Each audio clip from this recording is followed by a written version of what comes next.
Assalamualaikum dan selamat sejahtera. Cikgu teruskan dengan 7.4 Sistem Pendidikan Kebangsaan. Semasa di bawah pentadbiran British, sistem persekolahan berkembang mengikut kaum. Terdapat sekolah Bernipula Melayu, Cina dan Tamil, sekolah aliran agama dan sekolah Inggeris di Tanah Melayu, manakala persekolahan di Sabah dan Sarawak terbahagi kepada sekolah Bernipula Melayu, Cina dan sekolah Mubalik Kristian. Sekolah Bernipula ni cikgu ingatkan adalah sekolah yang menggunakan bahasa ibunda sebagai bahasa pengantar. Sistem persekolahan Bernipula ini menggunakan bahasa pengantar dan kurikulum yang berlainan mengikut kaum, dan ini menimbulkan jurang perbezaan ekonomi dan sosial antara masyarakat berbilang kaum. Maksudnya jurang perbezaan yang agak ketara lah. Dan ini menyukarkan untuk kita mewujudkan masyarakat yang bersatu padu dalam kalangan masyarakat berbilang kaum pada masa itu. Seterusnya, kita lihat kepada usaha ke arah pembentukan sistem pendidikan melalui penubuhan jawatan kuasa pelajaran. Bermula dengan laporan BAN 1951, diikuti laporan FENWU 1951, Ordinan Pelajaran 1952, laporan di Sabah dan Sarawak 1955 dan akhir sekali Penyata Jawatan Kuasa Pelajaran 1956 atau dikenali sebagai Penyata Razak. Baik, kita lihat laporan BAN 1951 dipengerusikan oleh LJ Barnes dan laporan ini menekankan kepentingan sekolah rendah. Antara kandungan laporan BAN ialah: pertama, sekolah rendah menggunakan bahasa Melayu atau bahasa Inggeris sebagai bahasa pengantar. Kedua, sekolah menengah menggunakan bahasa Inggeris sebagai bahasa pengantar. Seterusnya, laporan FENWU 1951.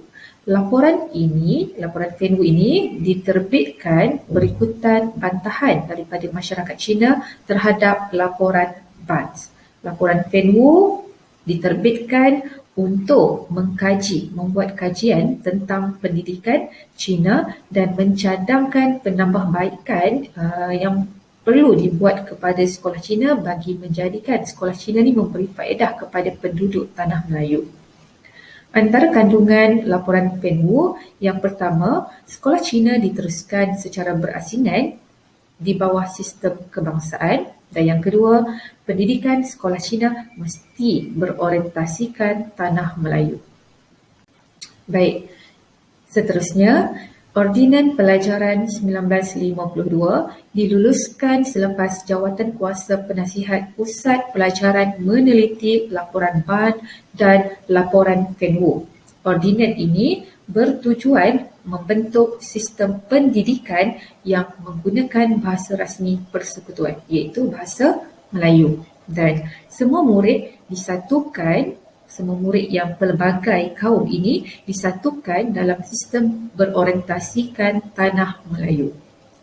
Antara kandungan Ordinan Pelajaran 1952, pertama, Tanah Melayu mempunyai dua jenis sekolah rendah. Satu sekolah menggunakan bahasa Melayu sebagai bahasa pengantar dan satu sekolah lagi menggunakan bahasa Inggeris sebagai bahasa pengantar. Bahasa Cina dan bahasa Tamil boleh diajar sebagai bahasa ketiga di sekolah rendah sekiranya terdapat lebih kurang 15 orang murid dalam kumpulan yang sama, dan yang ketiga, sekolah menengah menggunakan bahasa Inggeris sebagai bahasa pengantar. Seterusnya, kita lihat di Sabah dan Sarawak melalui laporan Woodhead 1955. E.W. Woodhead diundang untuk meninjau perkembangan pendidikan dan membuat cadangan tentang pendidikan di Sabah dan Sarawak.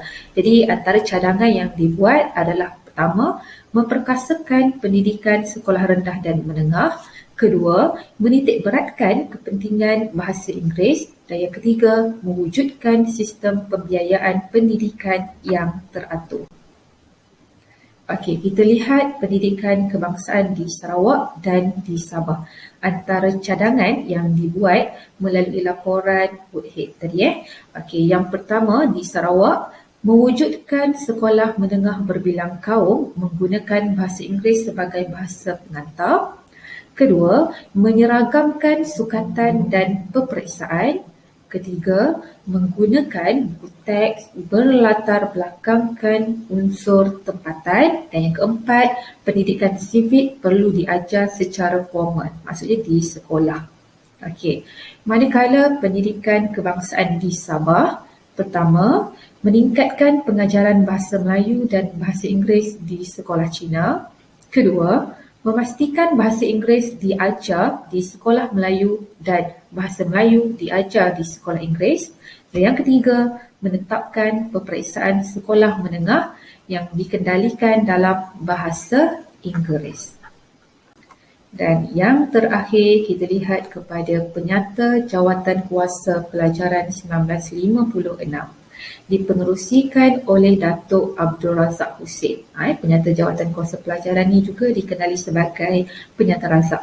Okay. Penyata ini bertujuan mengkaji semula sistem pendidikan sedia ada dan mengemukakan teras pembentukan sistem pendidikan kebangsaan melalui sistem persekolahan yang sama untuk semua kaum. Kedua, bahasa kebangsaan menjadi bahasa pengantar, bahasa Melayu lah maksudnya. Yang ketiga, kandungan kurikulum seragam dan bercorak kebangsaan, dan ini selari dengan hasrat untuk memupuk integrasi dan perpaduan dalam kalangan masyarakat berbilang kaum. Antara kandungan Jawatankuasa Pelajaran 1956, pertama, sekolah umum rendah menggunakan bahasa Melayu. Sekolah rendah menggunakan bahasa Melayu. Kedua, sekolah jenis umum rendah, SGKC, SGT, menggunakan sama ada bahasa Inggeris, bahasa Cina atau bahasa Tamil. Ketiga, bahasa Melayu dan bahasa Inggeris menjadi mata pelajaran wajib di sekolah. Keempat, sekolah menengah kebangsaan menggunakan bahasa Melayu sebagai bahasa pengantar dan bahasa Inggeris menjadi mata pelajaran di sekolah. Dan itu sahaja untuk hari ini.